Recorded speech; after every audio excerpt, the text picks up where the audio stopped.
All right, guys, we are back again to another daily update on English Premier League. What a weekend of matches it was. Some expected, some not expected, but let's get our co host with us again and start reviewing it. Hey, Anish, how are you? I'm good. Tired after the matches? Yeah, pretty interesting weekend. I agree with you. I guess some very expected results, some unexpected results. And by the way, Tottenham versus Manchester United 1-1. It wasn't 1-1, but it was 2-2. 2-2, yep, a Uh, draw. a I draw. predicted a draw in the game. Exactly, exactly. So let's quickly jump into the main material. All right. So that's our English Premier League. And shall we jump to the matches and then obviously we can go back and forth on the. Standings, yeah, we can go back and forth. Yep. So this is what it was. Obviously, as you can see here, the biggest shock was Liverpool getting trounced by Manchester City. A perfect gift, as Pep Guardiola said about his 1000th game in charge.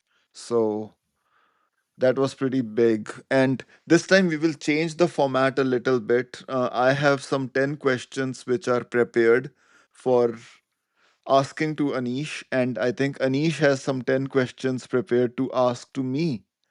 Is that how we're gonna play this particular podcast? Yep, 10 matches, 2 questions on each, including me and you. Okay. All right. I have my questions written down here, but then I will have to, if I scroll it, I'll probably have all the questions and answers shown to you. So let me figure out another way of doing it. Okay. All right. Shall I start first or let me give you a chance to start first? You can start first. All right. So a lot was told in the morning. In fact, I was very amazed. And that tells me that in this podcast, we are not going to do any punditry. We are just going to ask questions that came out or questions that we can ask or help answer. We are not going to say, oh, I predict this to win, I predict that to win, because something which very interesting happened in the NBC broadcast was that when Rebecca Lowe asked both Robbie Earl and the other person, Tim Howard, right? Yeah, What their yeah. prediction was for Aston Villa versus Bournemouth. One said Bournemouth will win, and the other said that Bournemouth will nick it. And what was the final score? 4-0. Let's not talk about it. A trashing loss for Bournemouth. Exactly. So the question I have for you is how do you rate Unai Emery amongst all the coaches that we have? Like, where would you rate him in first, second, third, fourth, fifth, sixth, up till 20 for all the coaches we have? Mm, Above who, below who? Let's put it this way. I think I would rate him as the third best manager because my first one is Pep Guardiola. He's such an amazing manager, winning 3-0 against Liverpool. They have a Mm-hmm. very good, squad. Like you have Doku, who's a really excellent, playmaking person. Then you have Holland, like That's one a of the team. best I'm strikers. talking about the manager. Manager means basically a manager who is able to inspire his team and players beyond just their skills. Uh, then in that terms, I I would should have then a put timer. Do I you would want put then some help with the who are the current managers? yeah, yeah. Okay, let's get to our website, which is again EPL24x7, where you will get all of these updates as well. So let's look at our managers. Who are the current managers we have?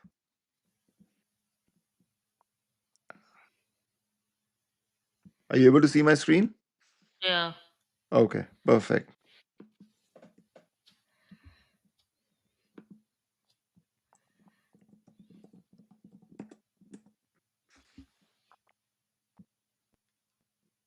All right.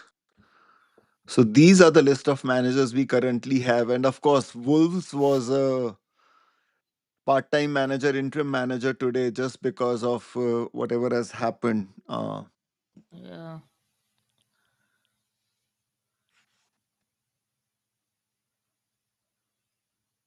So you have Pep, Arteta, Silva. So 10 seconds. Where do you rate him? I would rate him second place then, because I feel like, Even I've above seen, Arteta. yeah, above Arteta, definitely. Why?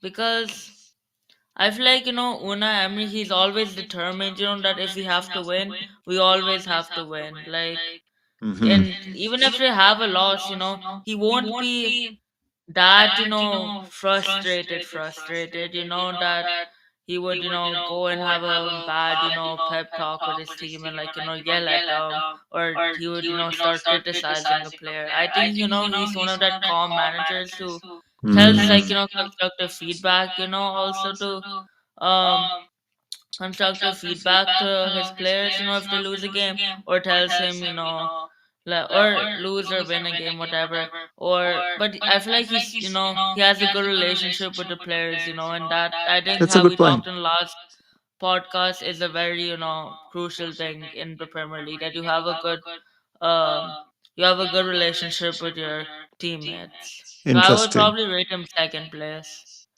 All right. under under I think Pep Guardiola. Interesting. Very interesting. Very interesting viewpoint about that. That I've never heard any players getting frustrated or getting or criticizing him. Yeah. Although I would also consider him under the category of Oliver Glasner, who has really inspired Crystal Palace, and Andoni Areola. We all thought that after losing so many players, this is the time when Bournemouth may be getting relegated or closer to that, and Howell Areola, but somehow the team is still continuing to outperform. So I was thinking more about him being fourth or fifth, but you have a very interesting viewpoint about them being second as well. So yeah, See, interesting. it's not just about, like how they win, or like how they play in a game, but, like, relationships with each other, and Mm. the emotional part of it. Like, it's not just about, winning Just and the losing yep, games or yep. playing That's good. absolutely true, and especially I think just to add to your point, Aston Villa actually had a very, very bad transfer window.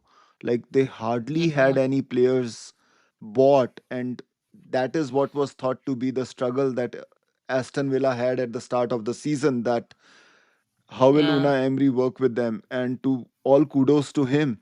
Unlike Fulham's Marco Silva, who complained that what can I do with, no transfer activity from my club, or even Nuno, who badmouthed his club and owners that we don't have a relationship, and that caused the sack. I agree with Mm. you that Una Emery actually has quietly just let the team, coached them well, and look at where they are now. So great Yeah. point. And this is what we want to bring to the Premier League fans. So thank you for giving us that insight. Actually, that brings me now to think about rating Una Emery as well higher than others Yeah. behind Pep. So good one. Yeah. All right. Now, what's your question? About Aston Villa and Bournemouth game. I mean, we're discussing this topic, so let's just finish it. That Hmm. what did Bournemouth do wrong that caused them to have a trashing loss? Like, they were doing so good, even against City, also in that first half last weekend.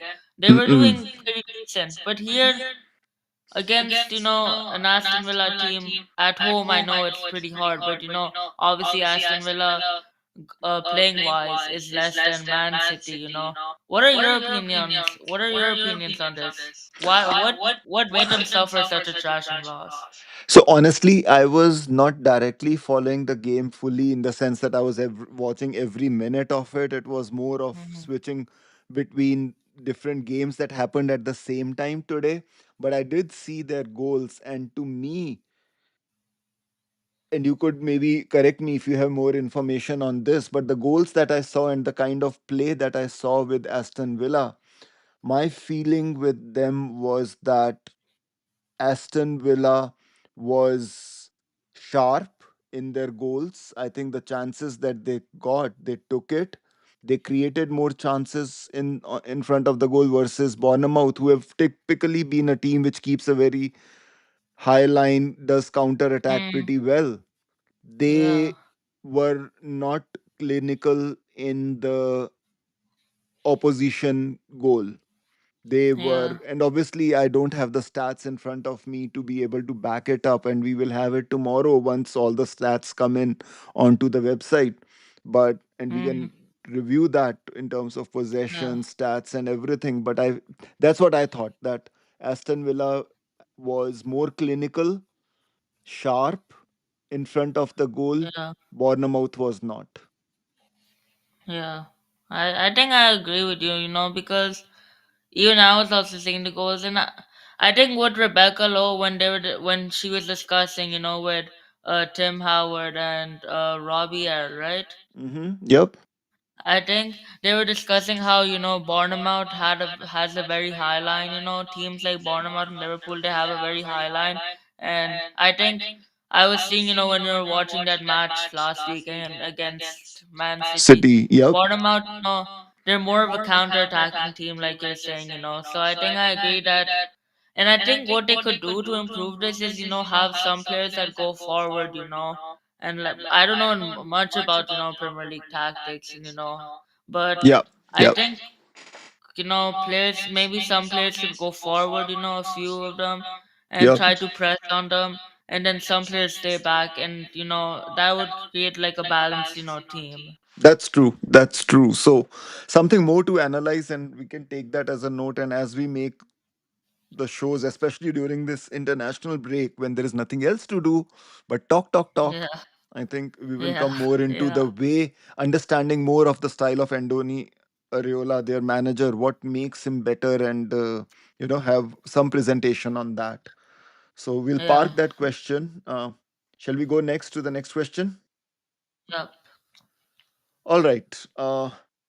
This is again coming back to Bournemouth itself. Seems like we are not done with these matches yet, but has Bournemouth peaked enough? And now, do you think they will be coming down a bit? Kind of like they have done the best that they could, and now they will be coming down. And to help you out, I can show you the matches that they got. that's what I'm just seeing. Yeah, Yeah, so we could actually come down to see what exactly are the matches that are coming up for them to make us think whether they are. Because if you look at their form, they're now sitting at ninth, actually, lose. So they've actually lost their last two matches. And yeah. coming back from the international break, their next game will be against West Ham.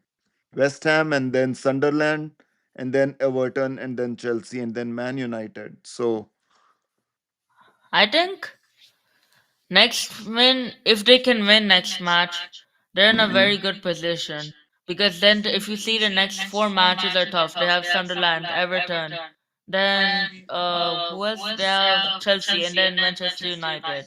So if they can somehow win next match, that will give them a motivation. So coming back to your question, I feel like they still have a little bit more to go. I don't think we can say that they'll go down at this point. They could maybe draw, or maybe like uh gain like 1 point each match, except the West Ham match where they get all full 3 points. But I think there's still a long way to go, and I don't think they're done yet. It was just I was if you see Aston Villa, they're a pretty tough team, really mhm, tough mhm. team, and Yep, City yep, also yep. a very tough team, as we all know. So like I think it was just these two games, but I think Bournemouth will have a comeback, and especially during this international break, I think they'll have that little relief, and like they'll make sure that they're aware of the next four matches, and they're well prepared for it. So I That's don't true. think I don't think they're done. That's their peak. I think, yep. I think that makes sense. And I feel like West Ham game will really tell us a lot once it comes to us. Yeah, that'll be the real test. The real test, as you say. Yep, I agree with you. Yeah. All right, your question. So let's end the Bournemouth thing, and now let's come to our the first game we were watching on Saturday at 7:30. It's Tottenham and Ooh United. la la. Okay. My question is, who got a better advantage of United and Tottenham? Because each team got their. It ended in a draw. I think, as all our viewers know, it ended in a draw 2-2. It was all up to late drama, where United were leading for 52 minutes, and then an 8-minute gap, 2-1. Richarlison and I think Tele scored. Mm-hmm. Poor, careless defense by Manchester United. And then you come onto the stoppage time, 6 minutes. Tottenham, poor defense like always in set pieces. Let away Okay. a goal, let away a goal for United. So, who do you think got a better advantage, or is it equal that both teams had their own problems? That's a great point, actually, because I made that because if we talk about the post match interviews of both the clubs, it seemed like as if both the clubs were unhappy with 1 point each. United were Yeah, unhappy that they could have killed the game, and Tottenham were unhappy that they could have killed the game given that yeah, they were in advantage. So, to your point, that who got the better deal amongst in the draw, actually, none. Both of them should have won this game because, come on, I mean, you were 1-0 up and you were on a high and you had so many chances. And we have talked about this time and time again that United just keeps creating chances. I mean, I was looking at the stats, they are the highest chance creators, but they don't score. They just yeah, somehow don't score those many goals. And this was another time, and they lose their. And then the defense leaks in the goals. Their defense is not able to keep any clean sheets. yeah, So, to your short answer to your question is, I think if that is the none of the above is the answer, I would say that both of them actually got disadvantaged because of this draw. Because come to think about it, that Tottenham needed this win. They were having a poor form at home, and yeah. United needed this win because, in order to prove that Ruben Amorim project is working, they have to have some good wins like this. I know that they had a Hmm. three-win run, and then after that they had a fighting draw last week, but this was a match for their taking, and they could have proved so many people wrong, especially during the international break when these voices come up. I think they should Hmm. have won. So I think it's both. Both were not at an advantage. Hmm. How about Sesko? I think that's gonna be the topic throughout the whole international break. His injury. How is he struggling a lot in United? Is I it because of the don't. shift of change from Mhm. Bundesliga to You Premier know, League? this will be another thing that during the international break we can research and find out, which is it really tough for strikers to come in immediately in Premier League and make an impact? Or is it just a Hmm. problem with Manchester United that whoever comes in struggles because time after time, like so many strikers have struggled in Manchester United. Hmm. Like you have So Rashford. Rashford You has got Rashford. struggled. Aubameyang, not Aubameyang, sorry, he was in Arsenal. Uh, Rashford has struggled, and Holland. Holland has struggled, and Yeah. somehow I've seen this team, which was known for good strikers, struggling Yeah. with the forwards and scoring goals. So I don't know. I mean, what's wrong? So something which we can figure out, but yeah, I don't know. Yeah. That's gonna be a really big point to talk about during the international break. Exactly. All right, next question. It's me. So I think we have. pretty much. So my next question was also on the same thing, which is United or Tottenham. Who do you think will have a better run after the international break? Let's go back to the fixtures one time. Yeah, let's see. So United start with Everton, they go to Crystal Palace, then West Ham, and then Wolves and Bournemouth. Mhm. And Spurs Okay, and how about start with Arsenal, then Fulham, yeah? Newcastle, Brentford. I think I may know the answer, but I want to hear from you. I feel like I think Tottenham is gonna have a better run What? because yeah, Okay, because with the why? next match is with Fulham, right? No. The next match is the Uh, North London Derby. oh, Nottingham Forest. I feel like Nottingham Forest these two games, that they played, they did play really good. But if we see Tottenham's, how they played Tottenham, how they played against United, they were creating many chances, banging on banging, But look at especially the with that. fixtures. So Tottenham starts with Arsenal, then Fulham, then Newcastle, then Brentford, then it's the Nottingham. So it's the fifth match, Oh, sixth okay. match. Well, Arsenal Whereas is, if they can somehow, if they can somehow, improve and prepare better for Arsenal match than they did against United, I feel like they can at least draw it, and then they have what after that? Fulham, Fulham, I think should be easy for them. I think yeah, that should be easy. then they have And then they have Newcastle, uh, Newcastle, right? yeah, Newcastle should also be easy then for Brentford, and them. then Brentford might be a little hard, because obviously with the one thing that sums up Brentford's identity is long throws.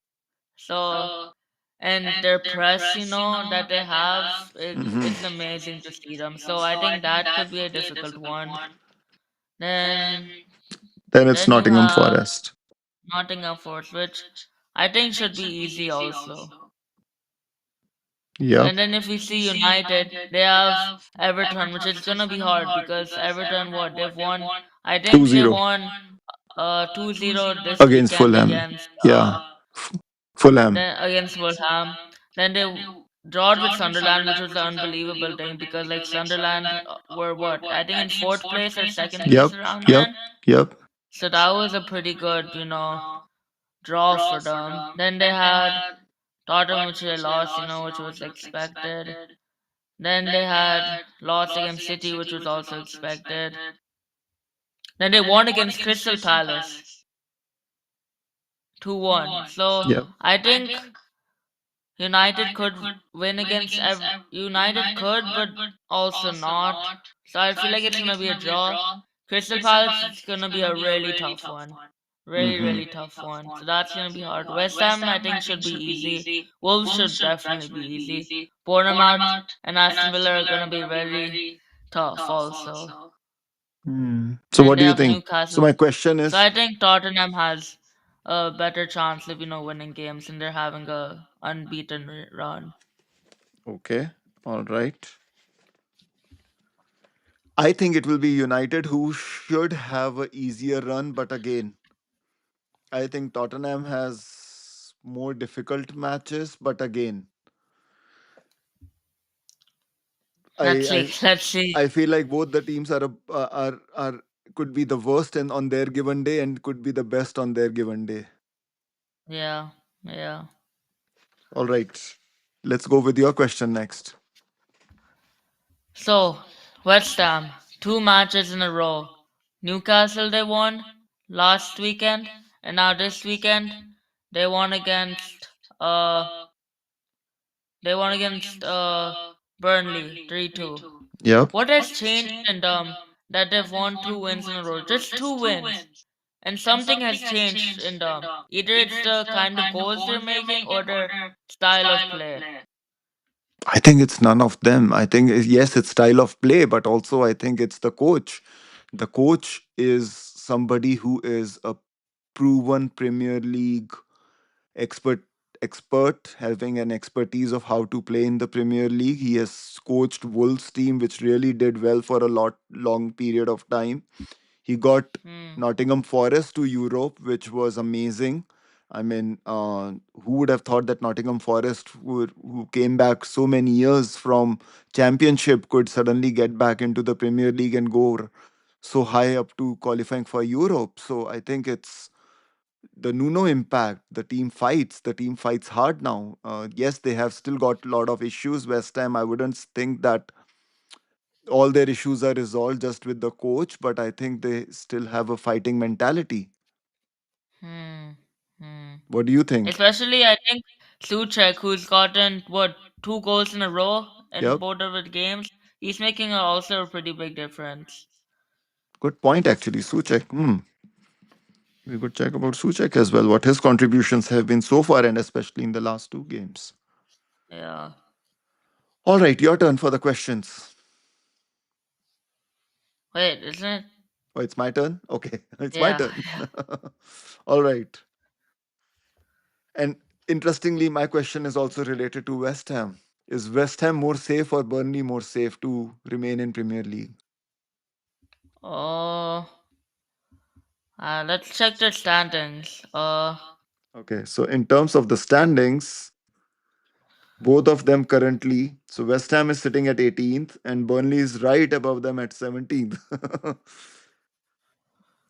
and And if we both, see their form, it's lose, lose, win, win, yup. lose, lose, draw, lose, lose, win, lose. So they're having a pretty unstable season, Burnley, this year. Hmm. And if we see West Ham win, win, lose, lose, lose, draw, loss, loss, win, loss, loss. I feel like both of them. I feel like instead of Nottingham Forest, they're gonna go up, and Burnley are gonna come down. No, my question, okay, so you are saying that, but West Ham, if the question is between West Ham and Burnley, I think both of them are gonna be in relegation zone. West Ham as well as Burnley, Yep. despite Nuno impact, we just talked about Nuno impact. I think these. If we see the fixtures, let's say West Ham next match they have against who? They have against Bournemouth, which is absolutely gonna be hard. Then they have Liverpool. Then they have um Oh, you're talking about West Ham? Yeah, actually, you're yeah. right. Bournemouth, then Liverpool, Then they have then. United. Good point. So and Burnley, let's say they have Chelsea hard, Brentford hard, Crystal Crystal Palace Palace, hard, Newcastle, Newcastle a little hard, then Fulham. Fulham, which is gonna be easy. But those I think both of them almost have the same fixtures basically. So like I think whoever can win these one of these three, or two of the whatever how many of these hard fixtures that will decide. These three games will decide after international break. Good point, actually. Yeah, yeah, yeah. I, I think I would agree with you on this. So I agree with you on this. That I also feel that both of them are having. I mean, I didn't realize that West Ham has these tough fixtures. So it's gonna be Yeah. interesting. Yeah, yeah, yeah. Yeah. Awesome. All right, your turn. So let's come to this last. Let's come to Everton. Mm-hmm. Are Do you think Jack Grealish is making a huge difference in Everton? Has he been like their motivation, their idol, who they're following and like he's a master? I mean, I'm gonna wait for the stats to come out, but so far, whatever stats that I got and the kind of emotional impact that he has had on the whole team, I Yeah. think Everton have been lucky to get him, and he's been amazing. So yes, I agree. Jack Grealish, did he get recalled in the national team? No, not yet, right? No, I don't think yet. Yeah, yeah, yeah. But But I I, think mhm. I think he's better than what he played in City. I think You City know, he's style did having not that more suit him. freedom now. Yeah, Huh? exactly, exactly, He's having exactly. that more freedom now. More freedom that which he did not get at City. So maybe he's Yeah, still the same person, but he did not get the right environment in City which he's getting now. yeah, yeah.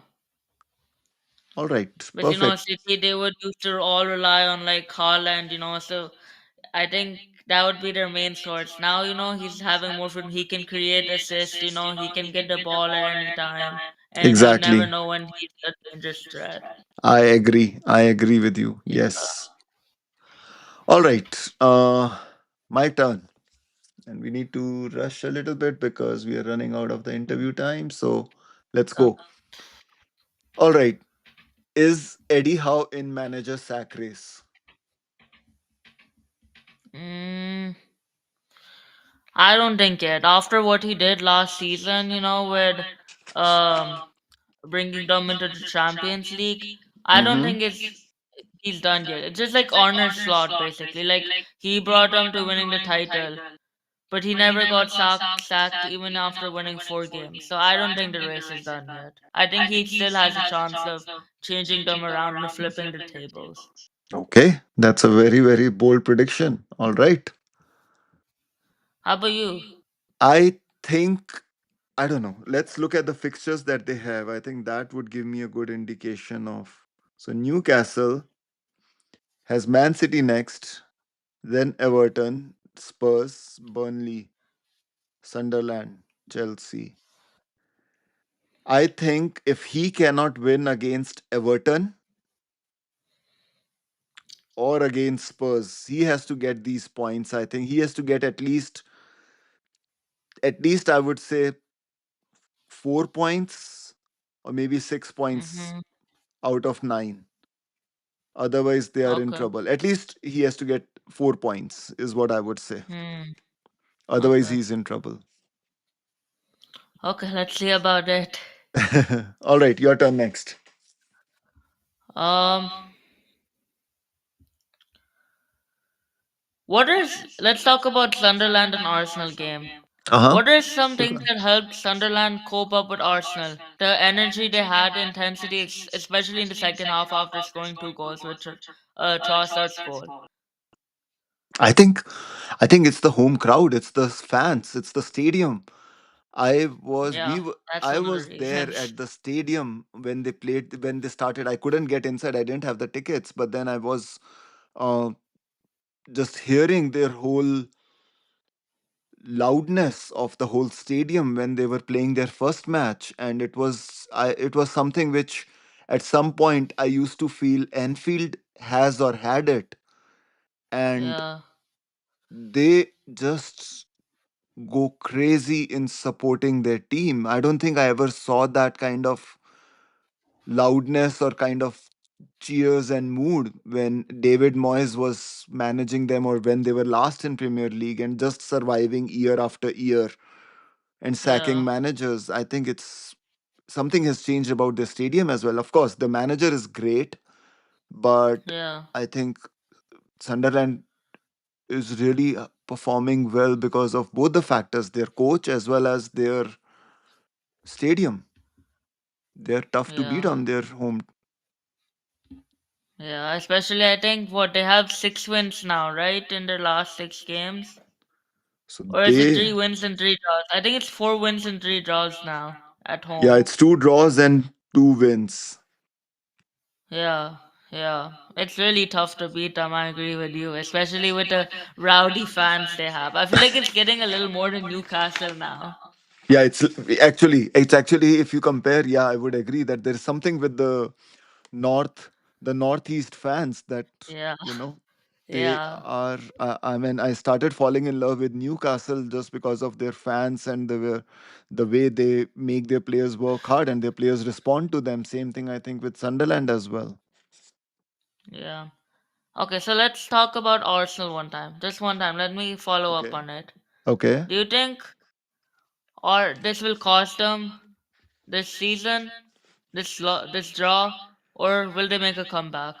I know a lot of people are coming with that question because that Sunderland game just came out of nowhere that they drew Yeah, and they went behind. So let's take a look. So they yeah, start with a London derby, then they play another London derby against Chelsea, yeah, then they play another London derby against Brentford, then they play a Midland team which is Aston Villa, and then they play Wolves. So I think they need to, I think their first three matches, if they can beat at least two of them and draw another yeah. one, I think that's what survival. And of course, City does not, City, if they lose their points, then it's a different story. But then if City does not lose the points and they lose, let's say, two out of the three, Then that's I gonna think make a huge difference in the that's going to title make a race. huge Another difference. twist in the title race. Exactly, exactly. And talking about the title race, that's where my next question is. So let's come to that next question. Shall I? Yep.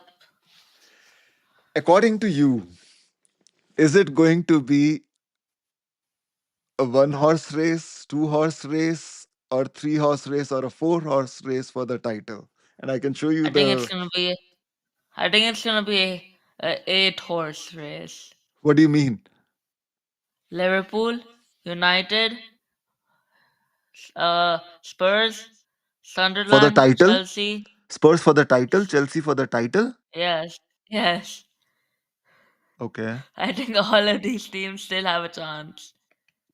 With if you see their whole gap, like you can't really decide. But if I can decide, I would say all of the 7 teams that are there. Wow. Okay. They're like All right. congested, in the table.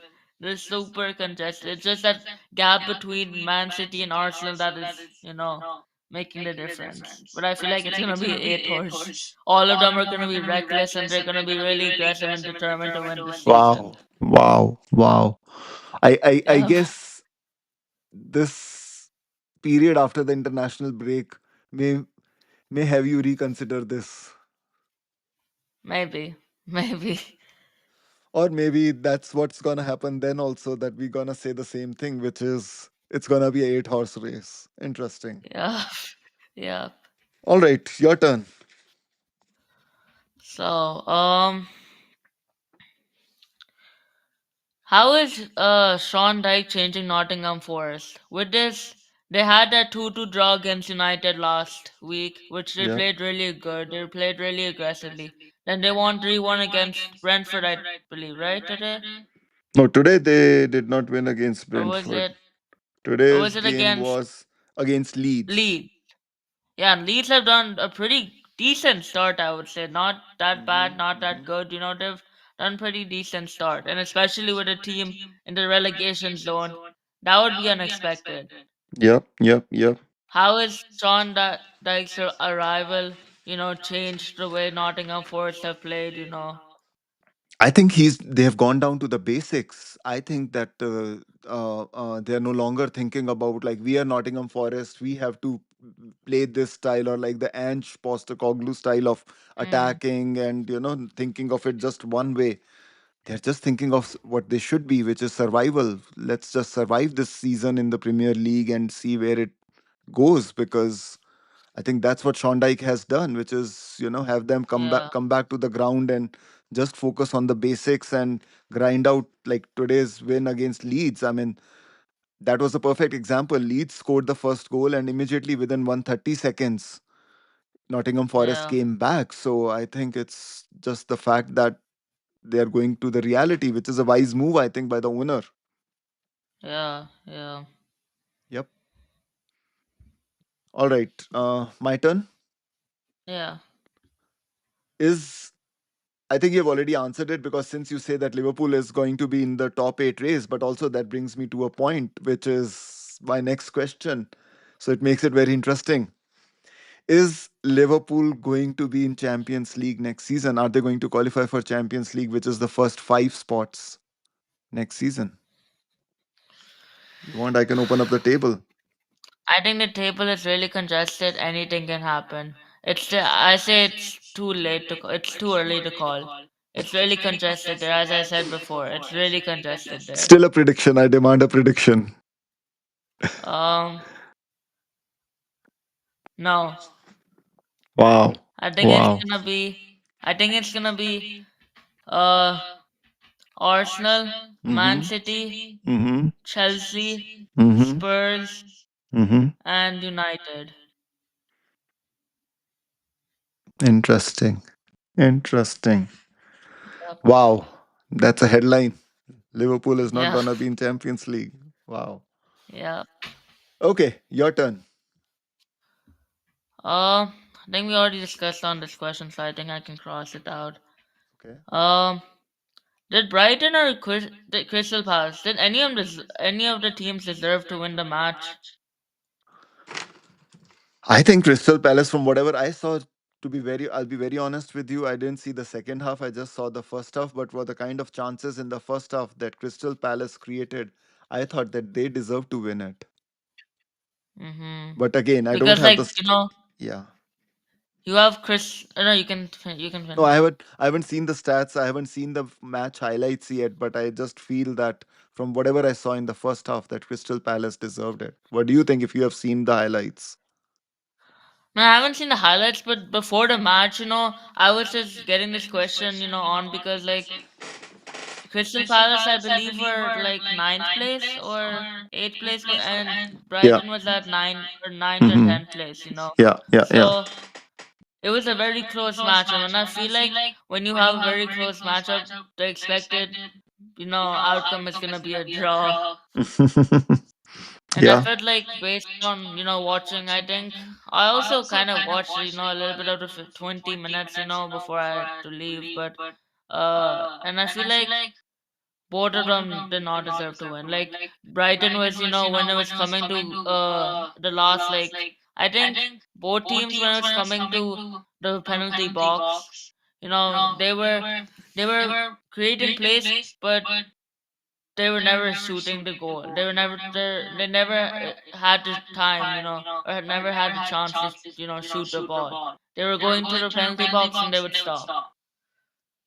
Hmm. So Uh, okay, got it, got it. Yeah, yeah. yeah, I think it was the most surprising result that came of the evening, which was Crystal Palace 0, Brighton 0, because both the teams have been very good in scoring goals, almost like having yeah, fun in scoring goals. So not being able yeah, to score a goals against each of them was very weird. yeah, yeah. So I agree with you, and that brings me to my last question. I think yeah, it's what sort of season do you think Crystal Palace and Brighton will have? Like, I what kind think of they a could. what will they achieve this season? I think Palace have a chance to be in the at least I would say in the Euro. I think they could maybe get into a Europa League position. Oh, And fifth, also they sixth. have, I think, Mhm. the Carabao Cup, right? They Yeah, have it. They're yeah. I still mean, in the Carabao Cup, I think, right?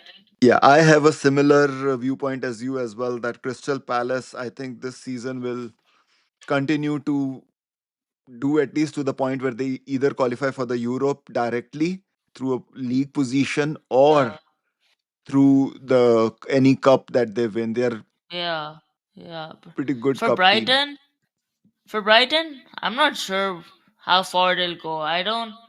I doubt that they could go into the into the top six places. I feel like they would end up in seventh and eighth.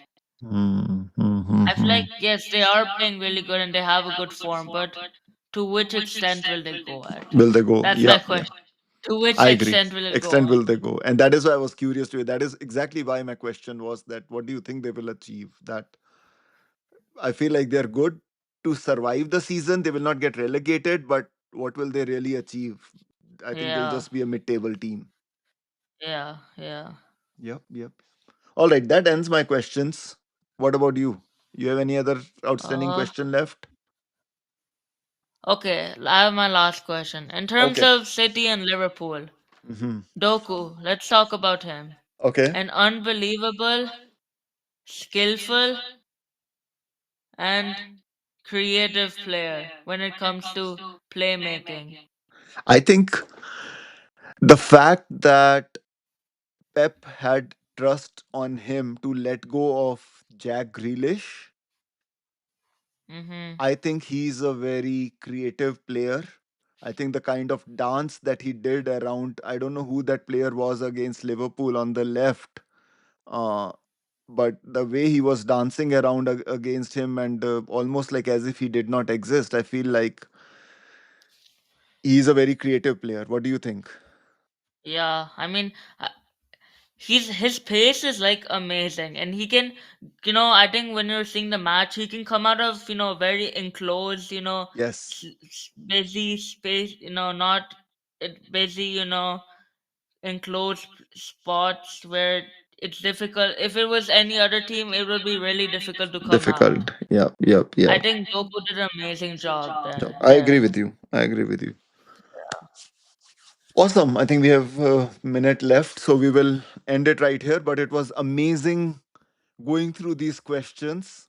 What do you think, Premier League fans? If you hear it and you are giving us some support slowly and steadily, so do let us know how you feel about it and give us your thoughts. We will be coming up with some agenda during the week of the topics we will discuss.